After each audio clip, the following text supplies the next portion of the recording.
Allah made me not good at some things. I have a limit. I'm not good at accounting. I'm not good at remembering conversations. My mother is. My wife is very good at remembering conversations. Do you remember what you said yesterday? If I'm being honest, I don't even remember what I said 1 minute ago, if I'm being completely honest. Do you remember that game in 1992, the World Cup final? Yeah. Yeah, that was awesome. But do you remember what you said yesterday? Nope. I got nothing. There are some people that can remember some things, not remember other things. I'm good at creativity, not good at management. This is the thing. There are some people very good at organizing, but not very good at patience. Right? Happens? Usually organized people, very impatient people. It's the thing, all right? Because they see any chaos around them, they're like, you know. So here's the thing. Yes, I have free will, I have choice, but I have intellectual limits, I have capability limits, I have physical limits. There's a limit to my height, there's a limit to my strength, there's a limit to my physical ability, there's a limit to my economic mobility, right? There's a physical bodily limit, and that limit is a jibillah. You know, there's a saying in Old English, you can't grow out of your skin.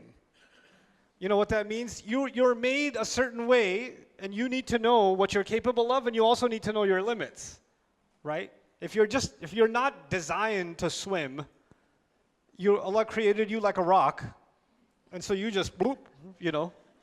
I had a friend who he could drown in 1 foot. It's a miracle from Allah that he could do that.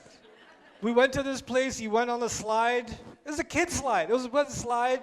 You could stand up on it, your knees won't even be wet. And he's like, like, what? Allah didn't make you for that, right?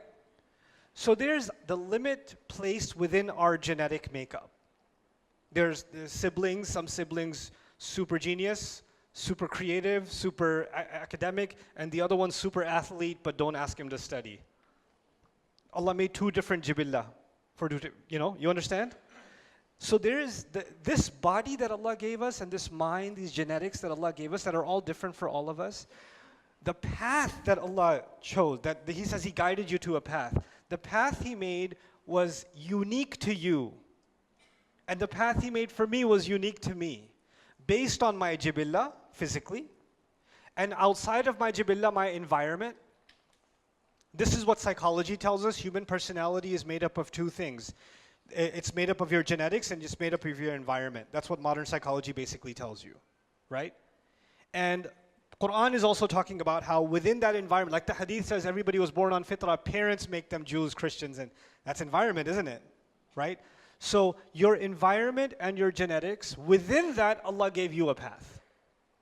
Now, a farmer who lives with his kids out on top of a mountain somewhere, and he has to choose the right path. His right path is a different one.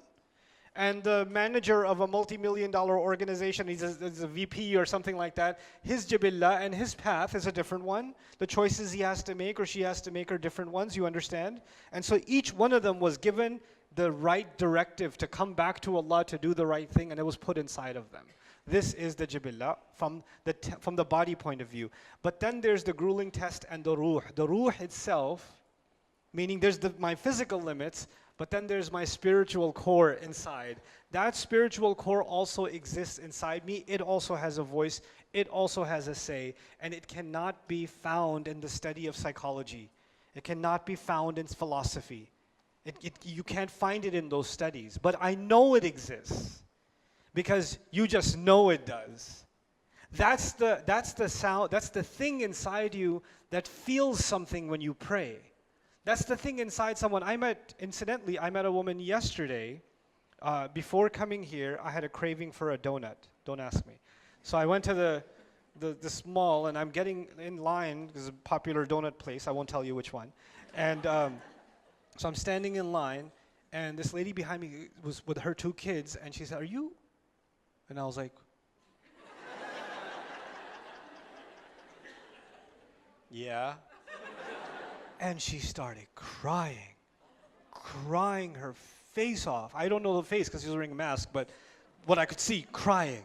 And she had these two little kids, and she goes, I'm actually Buddhist, and I've been looking for Allah, and I've been praying to Allah, and I just found your videos, and it's helped me go through so many difficult times, and every time I pray to Allah, I just know something in my heart is taking me back to Him, and I'm listening to her like,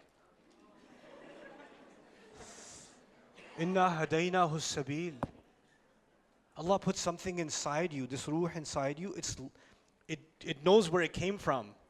And it knows it was guided, it was put with a guidance to go back.